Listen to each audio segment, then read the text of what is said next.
So I lent my phone for a call and I don't know why people are sneaking other stuffs. Let's stop it. For that, slide down from the top right corner, tap on this plus icon and add a control. Now search for guided access. Here is it. Tap on it. You can see guided access icon.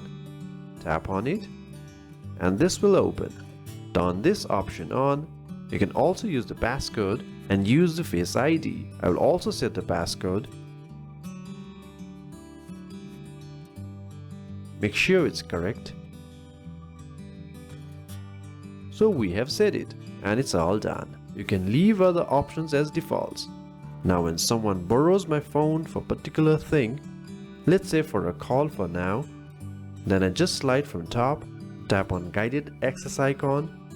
Guided access will start. When you're using it for the first time, you might see other options. Now the borrower cannot access anything else except for the phone option. You can also check more settings.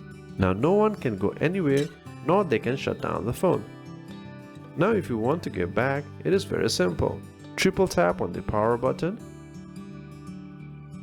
Guided access. It will then use the Face ID or use passcode. And you can end this. And now the phone works fine. By the way, you can also open the guided access option from settings. Go to settings, scroll down and go to accessibility. Scroll down and go to guided access. Make sure it is turned on and you can change other settings. Thank you very much.